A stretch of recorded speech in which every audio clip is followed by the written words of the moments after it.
Everyone in my town is disappearing. They call it Sulaaphoria.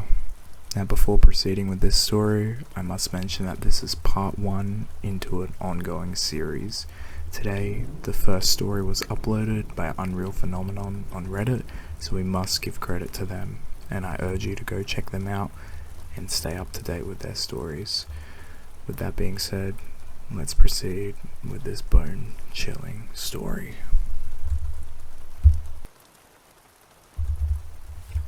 My town is old, its roots deep and tangled, drinking something that has always been here. Almost everyone can trace their blood back to the first settlers, Finnish immigrants who laid the first bricks, built the first roads, carved the town from the earth. They came in boats, arrived in winters, walked the frozen forests and built homes where the ground swallowed their footprints.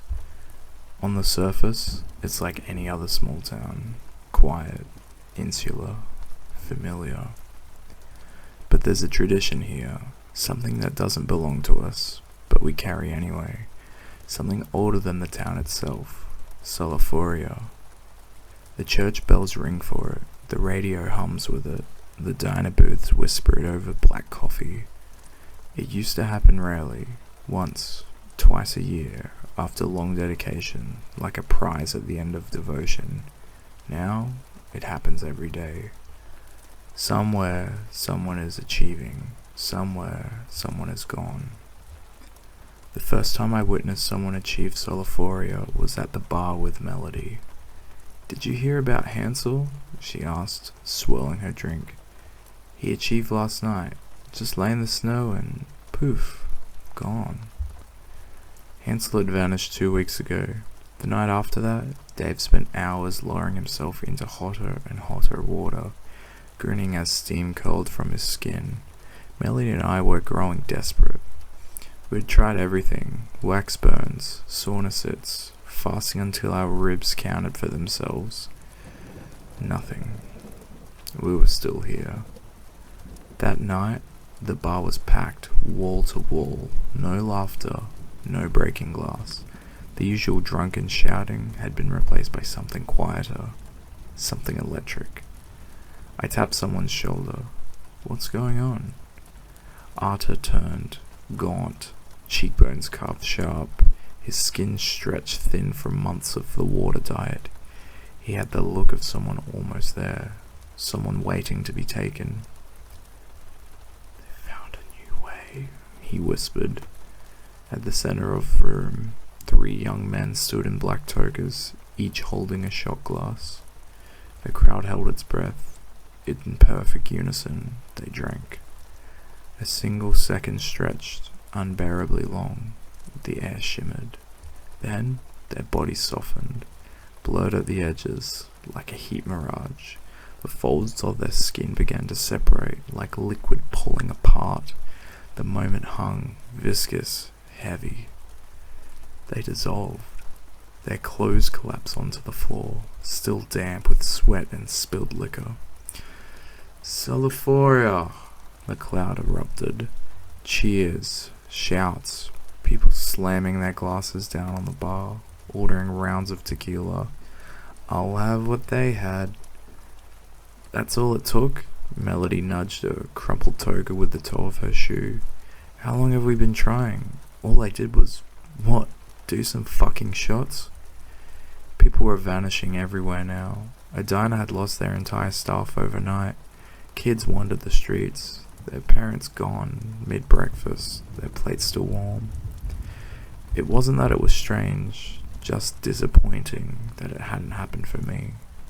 I ordered a shot of tequila, same as the 3 from before. I closed my eyes as I tipped it back, swallowed, waited. Nothing. The bar was suffocating. My vision doubled. Was this it? Was this the moment before? Maybe I wanted it too much. Through the blur, I saw Melody across the room, swaying, eyes fluttering, deep in conversation with a group of strangers. I pushed through the crowd, their words tangled together, melting, dispersion, flux, all spoken with an evangelical urge. It wraps around you, pulls you through, then BAM! gone. A man turned toward me, his expression shifting. "What have you seen?" The world tilted. Something clenched in my stomach. My breath felt too slow. The light smeared across my vision. I muttered something, maybe something blasphemous. It was one thing to speak of how someone achieved. It was another thing entirely to claim to know what happened after. Only the ones who see had that right. His expression darkened. Before I could react, his fist caught me across the jaw. I hit the floor, too dizzy to get up. The crowd laughed, Melody shouting for them to stop, but I'd hardly noticed. The floor was sticky with sugar and evaporated beer. It was warm, hopeful. My limbs numbed, the bodies above me blurred, undulating like wax, shifting, changing, melting into each other. Then I saw him, the man who hit me.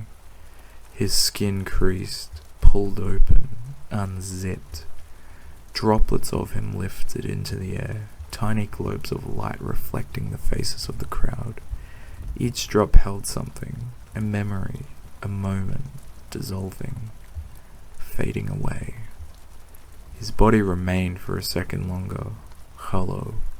Something moved inside. A thread-thin worm, white and delicate, crept forward.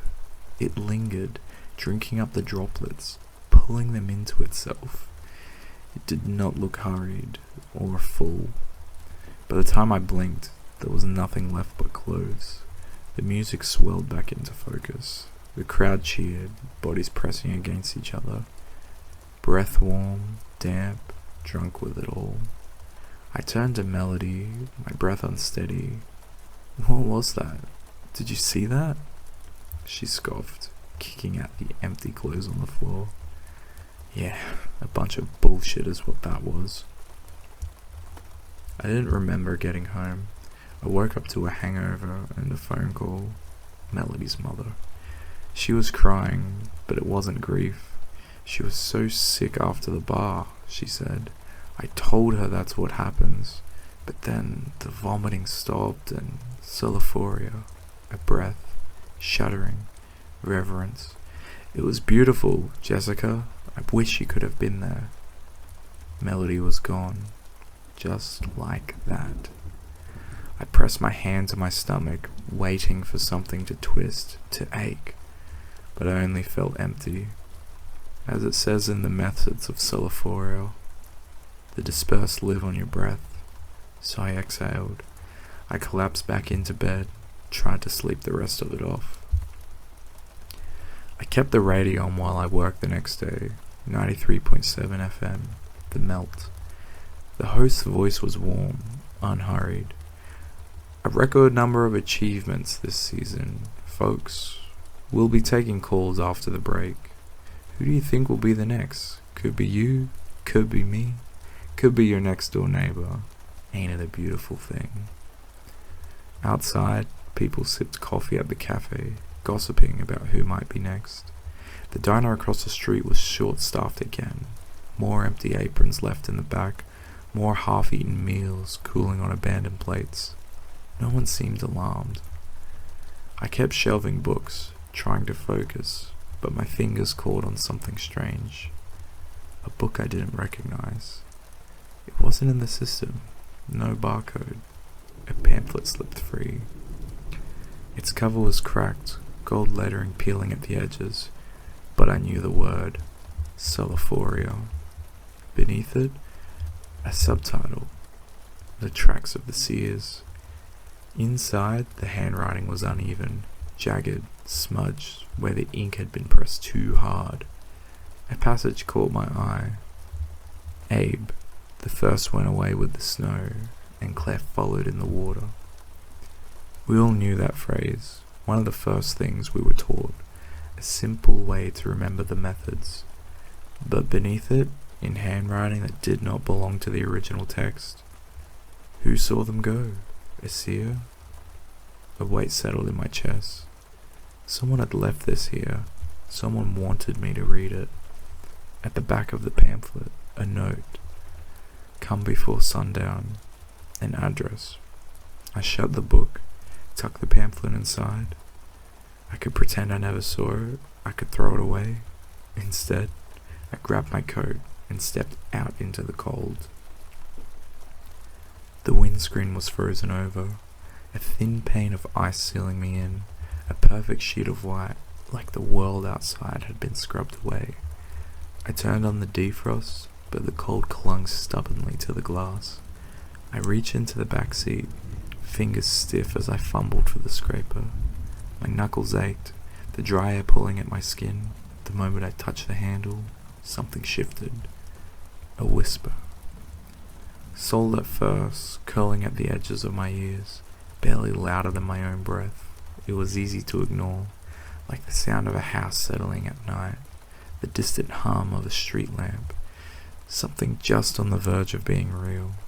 The ice on the windshield cracked, a fine hairline fracture wept outward, slow and deliberate. The whisper wasn't alone. More voices joined, layering, shifting, a chorus pressing against my ears. Some were too distant to hear, some felt too close. My breath came shallow, my pulse knocking against my ribs. The voices tangled, rose, folded over each other. The more I tried to make sense of them, the worse it became. My name, not spoken, but exhaled. "Melody?" I whispered. The windshield groaned, the fractures deepened, spidering outward, the ice straining against itself, warping under a pressure I couldn't see. It wasn't the defrost, it wasn't the heat, it was something else. A quote from the Methods of Sulaaphoria came to me. They live at the moment of liminal matter. I gripped the scraper tighter, but my hands were useless. The voices wove through the air, a low hum beneath my skin, a vibration in my bones. The glass shuddered. I was sitting in my car, the heater blasting, and I never felt colder. Voice, breathless and hollow, like wind through bone. "Jessica."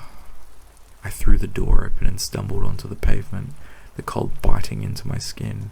My breath came hard and fast, vapor plumbing in the air. The world had emptied. No wind, no whispers, just the weight of the quiet pressing down on me, thick as snow melt.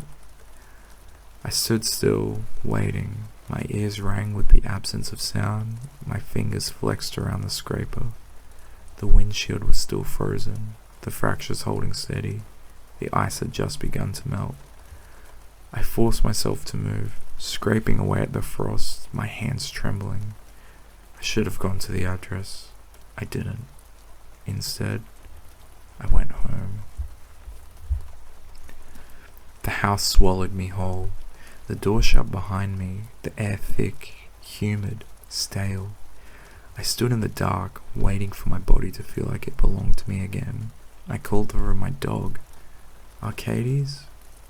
No paws against the wood, no skittering claws. "Come here, bud." Silence, the kind that settles over a graveyard. I stepped into the kitchen. The faucet dripped, the sound loud in the stillness. The water in his bowl rippled, his collar rested beside it, the red nylon damp, coiled into itself like shed skin. His tag gleamed under the kitchen light, unreadable, as if the letters had been smudged out. I knelt, reaching for the collar. It was still warm. I pressed my fingers to the floor where he would have been.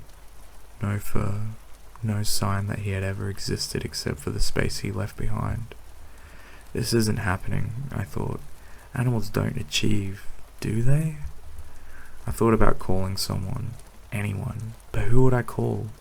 Melody would know what to do, but Melody was gone. My father was gone to the mist off a boat, and my mother in the steam of a shower. Something moved in my peripheral vision. I turned. The water in Arcadie's bowl trembled, a single ripple breaking across the surface. I bolted to the bathroom. The mirror was fogged over, my reflection barely visible, warped, stretched. I peeled off my jacket, turned the shower knob, and let the steam rise like a breath from a chasm. Heat wrapped around me, thick and cloying, dampening my skin before the water even touched me. I stepped inside. The hot water pounded against my skull, my muscles loosened, my thoughts dissolved. I closed my eyes and let myself drift. Jessica? My eyes snapped open. Water streamed down the walls, gathering in slow, crawling revolts. The steam thickened. Something moved in it. Not a shape or a person, just a sense of something. Jessica. I turned too fast, feet slipping against the wet tile, caught myself on the wall. My fingers dragged through the condensation, leaving frantic, smeared lines. The whisper came again, closer. Jessica. The steam curled around me, pressing into my skin, heavy clinging. A dozen voices, 100, 1,000, and they all spoke at once. Sia. The air snapped, the voices vanished, the steam exhaled. I stumbled back, hit the shower knob. I clutched the sink, staring at my reflection through the thinning fog. My face looked wrong, hollow. The whispers were gone, but they weren't really. They'd always been hiding in the liminal matter. I understood. I turned off the water, pulled on my clothes with shaking hands. I didn't want to be in the house anymore. I didn't want to be alone anymore. I grabbed the tract of the Sears in my car keys. The note had said, "Come before sundown." I was going, because what else was there to do?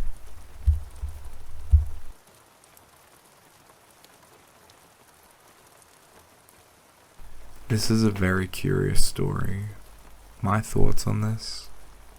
Well, we need to understand that this is a standard occurrence in this town, and everyone yearns to achieve what they call Sulaaphoria. It seems like it's some way to exit reality, to enter a new reality or dimension, but everyone seems to yearn for it without a care of what they leave behind. And everyone's happy for each other when they achieve this. No remorse, no regret. But I wonder, do they really know what's on the other side? Well, clearly Jessica doesn't have a clear understanding. I hope to find out what happens to Jessica in the next entry, and I hope to see more entries following this. Thank you guys once again for listening along with me, and stay tuned for further updates.